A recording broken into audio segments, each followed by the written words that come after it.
What's like the biggest cultural difference from your perspective between like Portugal and New York, or America, in particular New York? I think a phrase I heard that really stood out to me was Americans live to work, Europeans work to live. If you go to anywhere in Europe, or at least the places I've been, if you go to a coffee shop, you have tables on the streets and people are talking, they're listening, they're yelling, they're loud. If you go to a coffee shop in New York, either they're in their phone or on their computer. People go out in the streets, some people just so that they can meet and be outside, or in New York, everyone is there because they're going somewhere.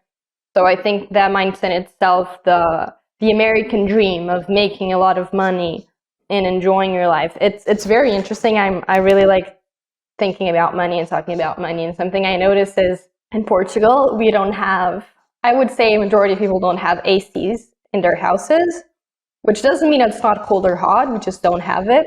And then in America, everyone has ACs. And it's funny because for a Portuguese, maybe to think about how much an American makes, it's like everyone's rich. But then if you think about the consumerism in America, it's almost like it's the same proportion what European people make in a lot of countries, and how much they're left with at the end of the month is probably as much as the Americans, even if they're making 10 times more.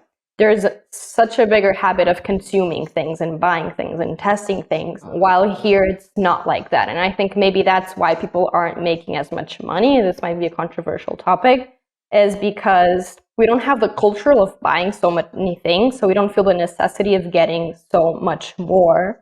And maybe people are more used to this lifestyle, and that's why they spend less time working and enjoying the little things. It's literally the lifestyle. And I think that's very cool to think about. Yeah, and then you're in the intersections of both cultures, right? You have the workaholism of an American, but you live in a cultural containers of Europe. It's interesting to think about it. Yeah, because I was born in Paris, but I haven't been back in my adult years. But I do know that leisures and mental health and sociality, like this real human-to-human connections in a social setting, is very big culturally in Europe, especially in Paris, Portugal, stuff like that. And I think that's so beneficial for the longevity of your health and your mental health, because that's what makes people happy, right? And of course, we've heard this many times, the happiness index is drastically higher in Europe than America, even though the GDP or income level is very, very different, as you said. Yeah, exactly. If in Portugal, you pay 600 euros if you go to a pub. In Portugal, public universities are the ones everyone wants to get in. They're the ones with a higher, it's harder to get in. So they're the best ones. And you'll pay 600 euros per year to go to college. And obviously, if it was more, people wouldn't be able to afford it. But in America, people have to work so much because otherwise their kids won't be able to go to college. If you think about the proportion, it's the same proportion, paying 600 euros here with what people make and paying thousands and thousands of dollars for what Americans make. So it's just like people are making so much more, but they have to make so much more. You know what I mean?